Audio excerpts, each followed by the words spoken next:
میں جناب محترم بلاول بھٹو زرداری صاحب کا اور ان کے ساتھیوں کا بےحد شکر گزار ہوں کہ آج وہ یہاں پر تشریف لائے. ان کی بہت مہربانی. صحت کا بھی انہوں نے دریافت کیا, ان کا بہت شکریہ. اور پھر آج ہم نے جو ملک کے اندر اس وقت سیاسی صورتحال ہے اس کے اوپر ہم نے بڑی مفصل گفتگو کی. اور میں یہ کہنا چاہتا ہوں کہ ہم الحمدللہ پیپلز پارٹی اور مسلم لیگ نون اور دوسری جو جماعتیں ہیں اپوزیشن کی, کل میری مولانا فضل الرحمان صاحب سے ملاقات ہوئی تھی, تو ہم اس وقت ملک کو جو مسائل درپیش ہیں, جو چیلنجز, جو مشکلات ہیں, ان کے اوپر ہماری مکمل اتفاق ہے کہ اس حکومت نے 2 سال میں پاکستان کی معیشت کو بے پناہ نقصان پہنچایا ہے کہ 70 سال میں اس کی مثال نہیں ملتی. آپ آج دیکھیے کہ مہنگائی آسمانوں سے باتیں کر رہی ہے کووڈ کی وجہ سے, اور کووڈ نے پوری دنیا میں لاکھوں اموات ہوئیں اور پاکستان میں بھی ہزاروں لوگ اللہ تعالیٰ کو پیارے ہو گئے. اور ہم سب دست بہ دعا ہے کہ اس وبا سے اللہ تعالیٰ جلد سے جلد جان چھڑوائے.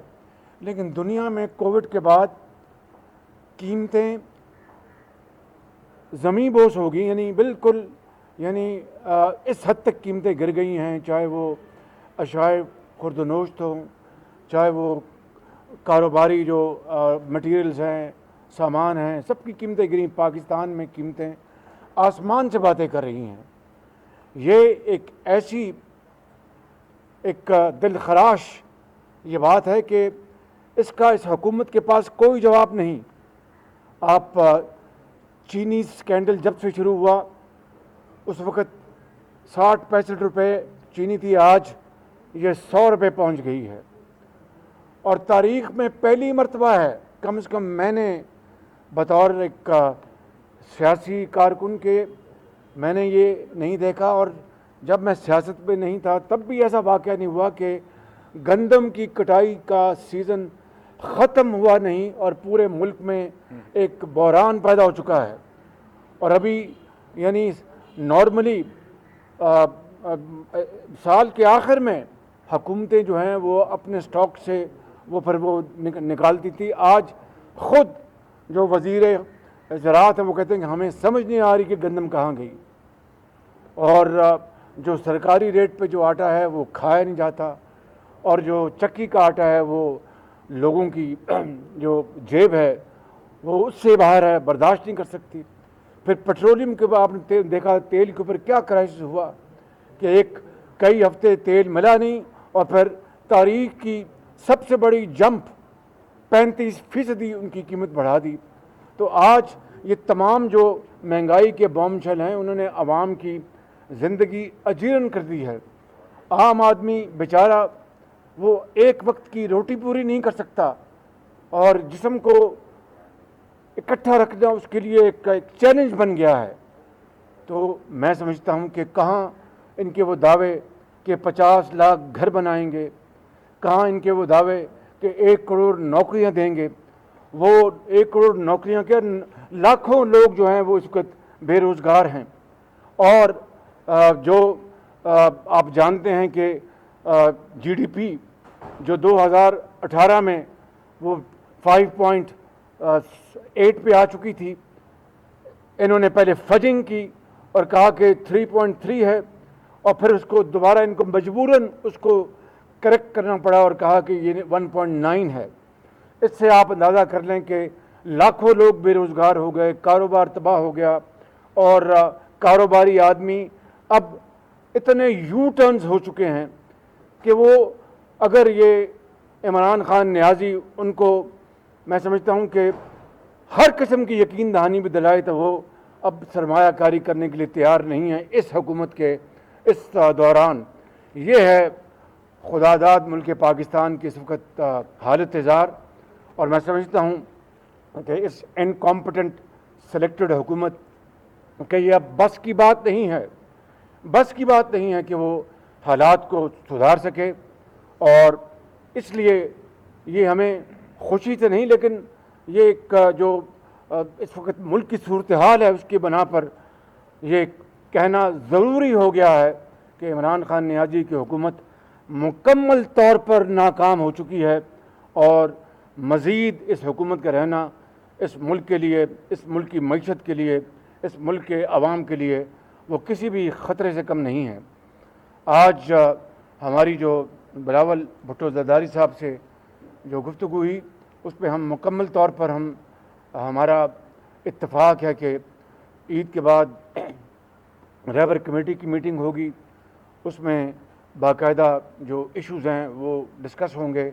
تمام جو کمپوننٹ پارٹیز کے وہاں پر جو ریپرزنٹیٹنٹس ہیں اس کے بعد پھر انشاءاللہ اے پی سی میں وہ ایجنڈا لے کے جائے گا اور اے پی سی میں پھر انشاءاللہ باقاعدہ ایک پورا اس کا اعلان کیا جائے گا جو بھی اس بارے میں اسٹریٹجی اور جو ہماری جو سوچ ہے اس کو ہم انشاءاللہ عملی شکل دیں گے.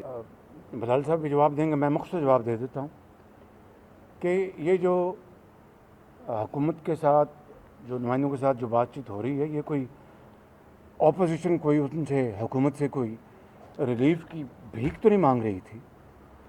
اپوزیشن نے چاہے پیپلز پارٹی ہو، چاہے پی ایم ایل این ہو یا اور بھی کوئی اپوزیشن پارٹیز ہیں، انہوں نے 2 سال نیب نیازی گٹھ جوڑ کے جو ہتھ کنڈے ہیں، جو چیرہ دستی ہے، اس کو اپنا وہ سوکھتیں عقوبت خانے کی، جیل خانوں کی قیدیں برداشت کی اور ابھی بھی کر رہے ہیں. بالکل.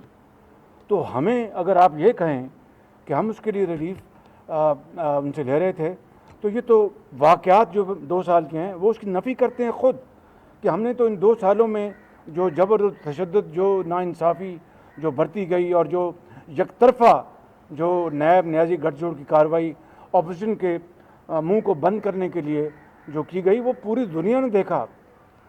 ہم نے یہ کہا کہ ابھی جو سپریم کورٹ کا فیصلہ آیا ہے جو ایک بڑا ہمہ گیر فیصلہ ہے خواجہ سعد رفیق کے بیل کے،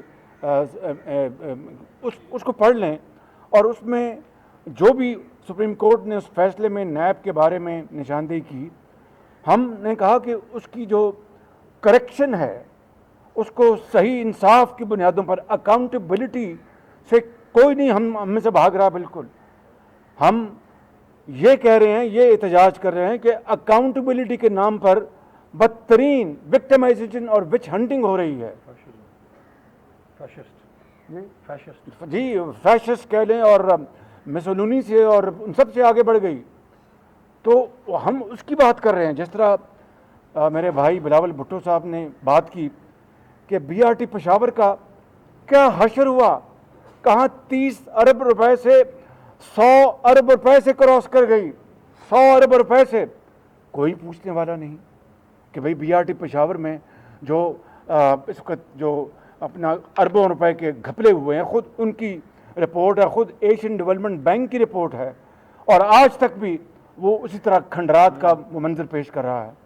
پھر میں رپیٹ نہیں کروں گا، معلم جبہ ہے اور بے شمار یہ چینی کا سکینڈل ہے، یہ گندم کا سکینڈل ہے، یہ پیٹرول کا سکینڈل ہے. کس سکینڈل کی بات کریں؟ ہمیں 2 سال سے جو جن الفاظ سے اپنا انہوں نے ہمیں نوازا، دن رات چور ڈاکو کہا، لوگ آج پتہ کہ کہتے ہیں بحث برائے بحث. انہوں نے کام تو کیا تھا، دن رات کام کیا تھا. انہوں نے ماں سوائے پاکستان کے اربوں خربوں ضائع کرنے کے علاوہ اور پاکستان کے غریب قوم کا وقت ضائع کرنے کے علاوہ انہوں نے کچھ نہیں کیا. یہ ہے نیب کے حوالے سے ہم یہ کہہ رہے ہیں کہ سپریم کورٹ کا جو فیصلہ آیا ہے اور پھر اسلامی نظریاتی کونسل کا جو ان کا جو پوائنٹ آف ویو ہے اور پھر جو قانون دانوں کی جو ایسوسیشن بارز ہیں انہوں نے جو کہا ہے کہ جناب اس کی آپ فل فور اس کو آپ ری وزٹ کریں نیب کے قانون کو اور اس کا اطلاق اکراس دا بورڈ ہونا چاہیے تاکہ انصاف ہوتا ہوا نظر آئے. میں کسی کا نام نہیں لوں گا. حکومت کی کابینہ میں جو لوگ بیٹھے ہیں کون اپنا چینی کے اسکینڈل میں ملوث تھا, کون آٹے کے اسکینڈل میں ملوث تھا, کون پیٹرولیم کے اسکینڈل میں, کس کو پوچھا گیا؟ ماسوائے کہ جناب دکھاوے کے لیے آپ ایک طرف ہو جائیں. تو ہم نے یہ کہا ہے, ہم نے کوئی ان سے ریلیف کی بھیک نہیں مانگی.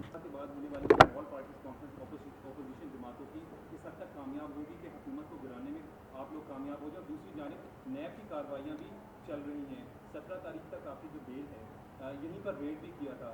اگر اسی طریقے سے ساری صورتحال رہے گی تو کیا حکمت عملی؟ مجھے امید ہے کہ آپ دوبارہ ریڈ نہیں کروائیں گے.